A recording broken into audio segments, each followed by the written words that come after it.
I'm back! Oh, I've missed ya. Tell me things. How have you been? How's your life? Has anyone got any new babies or dogs or just fill me in. Anyway.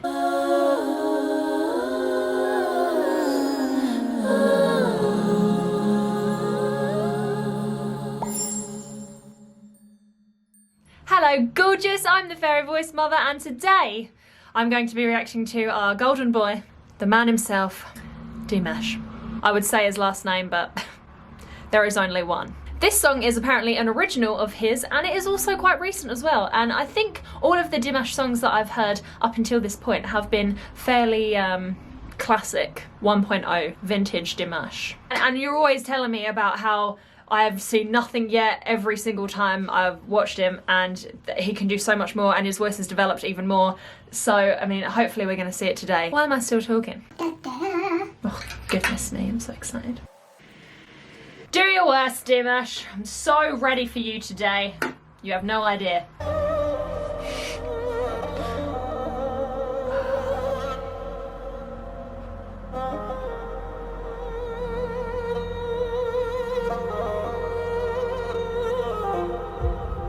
Ooh, I'm hearing a little bit of a theme. That is the same, it's in a different key, but it's the same riff that he uses when he does his Sinful Passion. Oh, oh. We're already in the spaceship off to planet Dimash. All aboard. Bye.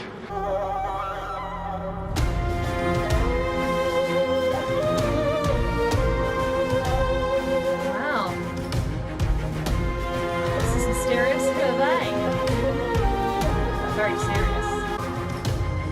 Oh, he's gonna be at the end, isn't he? Oh, I can't.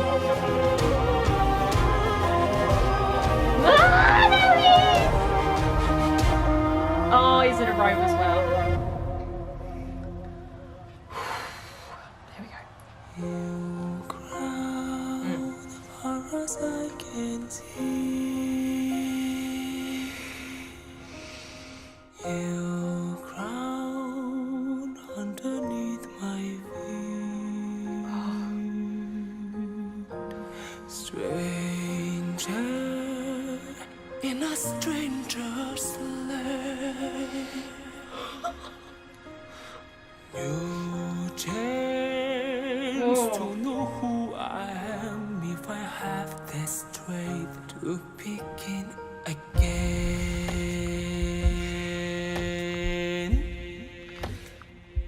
Alright, I'm not ready. Oh, I can't drink this tea. I can't. This is gonna, no. This melody is not difficult at all, but this is just one of the things that I love about him. He makes things that are so simple, so unbearably engaging by the menagerie of different sounds that he uses. A vocal note or a phrase is made up of three main components: an onset, a sustain, and an offset. And what a skilled singer knows is which onset best complements what they want to do for the sustain. You crown far as I can see. That is what we call a breathy or aspirate onset, and that means the chords don't close at all until we get to the sustain. Stranger. That onset is called a vocal fry, which basically means the chords have not completely come together to make the sound straight away. They've kind of done a little bit of that they don't fully close straight away. Little bubbles of air are allowed through. So it's one thing to start your song with a breathy kind of mysterious vocal tone, but to use all of these varying degrees of breathy is a whole different level. We've got 50 shades of breathy. Ooh.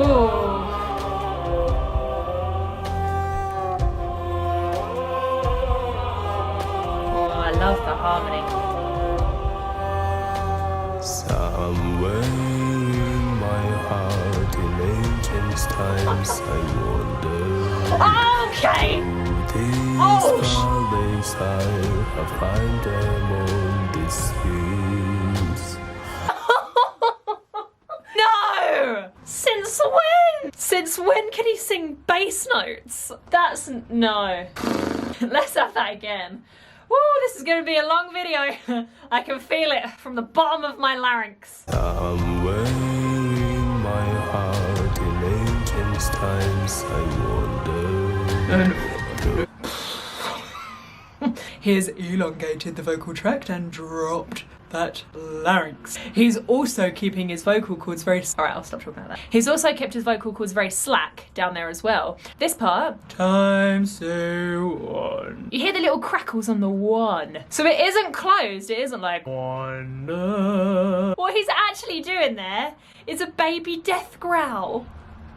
Extremely slack chords with a low larynx position, and he's finding what we call subharmonics, which is giving the illusion that he's hitting an extremely low bassy note, where in fact the note is not actually pure, and what you're hearing is little vibrations within his voice. And that is the same principle as growling in metal. There are pitches obviously, but there's no like 100% pure pitch. As you know, I am rather partial to a death growl or 2 or a billion, but especially to use this technique in such a secular way, just on that one note, to completely transform the overall sound of his voice from his normal voice into this bass zone is, it's Dimash. Full stop. Or as you say in America, period.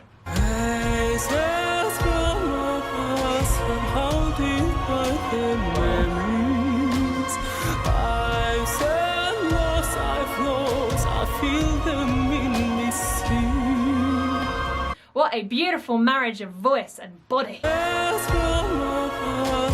We've kept the larynx stuck in this position, but not really stuck, just a little bit stuck from our past. And as he comes forward, everything kind of is allowed to come down. A lovely little relaxed yodel in between that as well. And he's back at it again with these beautiful wide anchored stances. Gosh, this man knows what he's doing.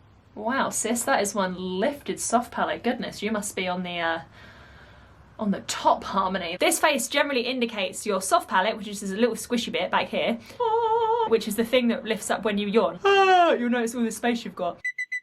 And it's a nice way to get a very open, crystal clear oral resonance.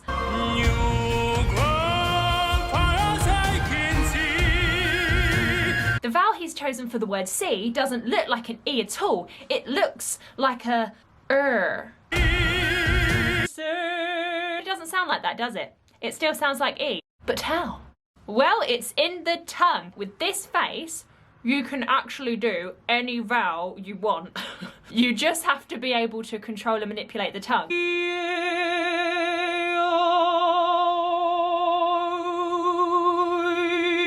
And if you are a skilled enough tongue user, then that actually goes for any face shape. Which then begs the question, why is this fine young man choosing to do this face shape when he could probably do the sound E on any old face shape? Well, keeping the jaw down encourages the larynx to stay low. And that is the tone that he is clearly desiring. If he'd have lifted the cheeks, it'd have got a bit brighter.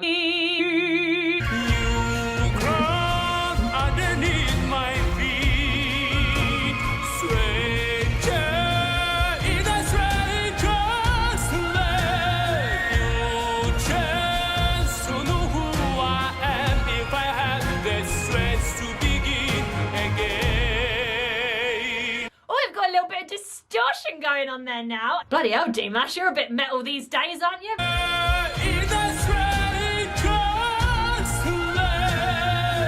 This is much more wild and rocky. You can really hear the increase of effort in this phrase. Oh, it's good. There she is, that lifted soft palate. Gosh.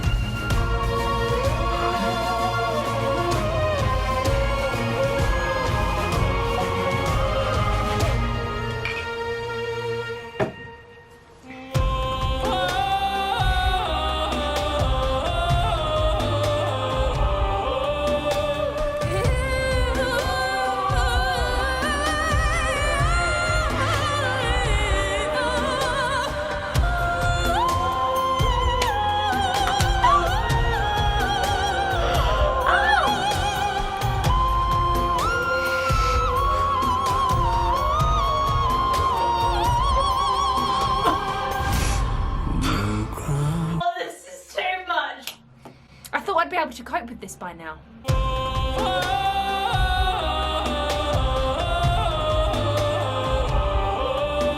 That is beautiful vocal cord control, going from that thin position, and then snubbing it down to that thick position.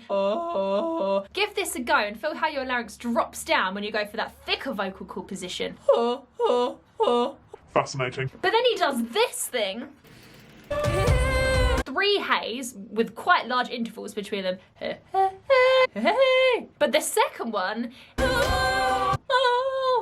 that is fascinating. He's kind of jolted his head, which has pushed his larynx into that spot really fast, so he hasn't actually had to do too much conscious laryngeal manipulation as you would do if you're doing like very defined notes. It's like if someone makes you jump, or if you shiver and your body literally moves your voice.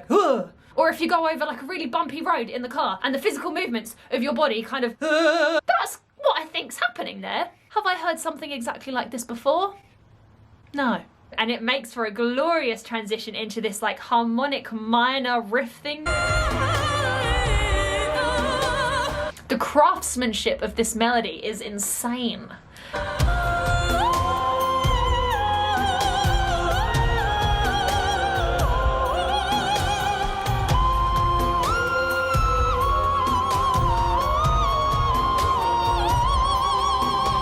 Oh, so if we call the starting note of the lower section the root note of the key,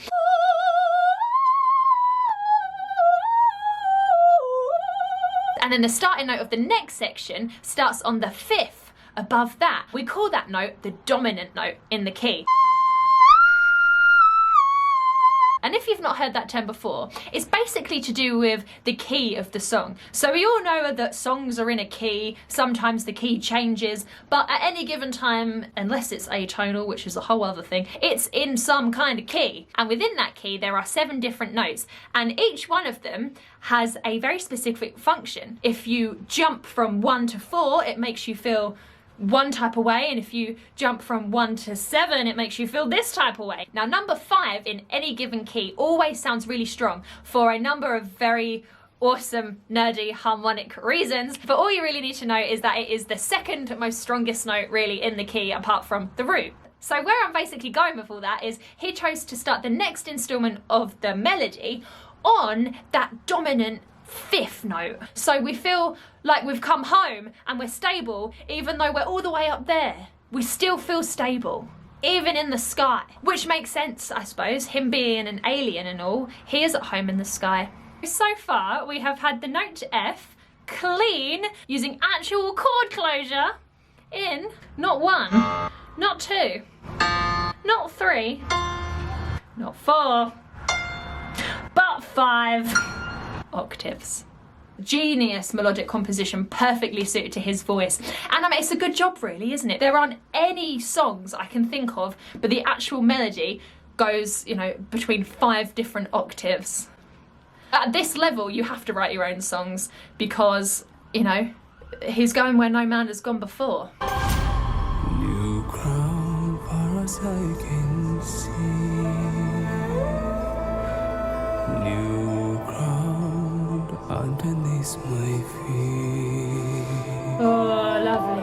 My feet. That's a slightly different vibrato we've got there. It's not a full-on diaphragmatic vibrato, it isn't, but it's also not laryngeal vibrato. It's a mix of both. This is very similar to the vibrato that Leona Lewis uses all the time in her voice. In a stranger's land, you chose to know who I am. We will have this strength to begin.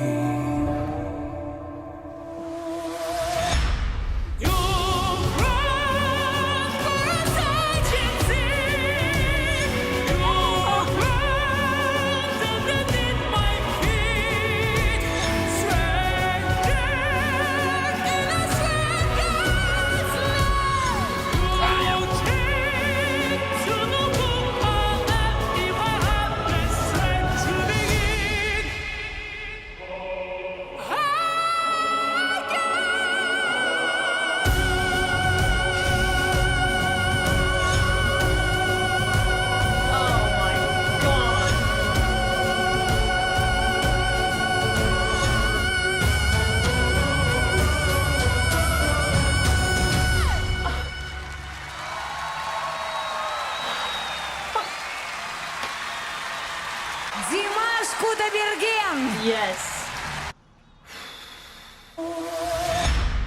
Dimash delivering the jab here. I felt that. It had a fabulously threatening visual, but moreover, it's really helped him cultivate that energy required for what is now what we would call a belt in his mixed voice. Mixed voice meaning not all the way thick and slack and heavy, but not all the way thin and stretch, somewhere in between. He's added the use of twang here, which is a technique that we use to shrink the space in our voice to make it easier for this mixed voice to kind of stretch.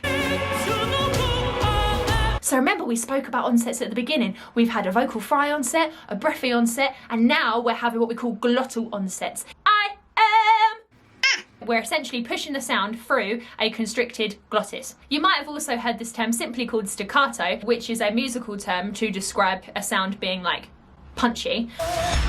And of course it is. It creates a lovely little snappy sound in the ear holes. Anatomically, it's a glottal onset, or you also hear it called glottal stop. And could we perhaps fathom a guess as to what the top note of that mixy belt section was?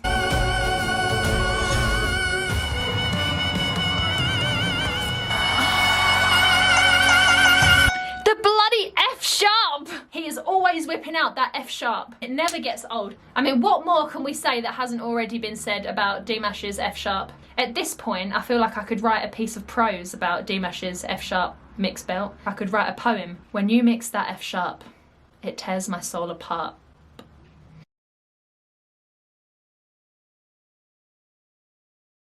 I hope you enjoyed this video as much as I enjoyed making it. If there are any singers you would like to see me react to, please do let me know in the comments. Have an amazing day. I love you so much and I cannot wait to see you next time. Bye.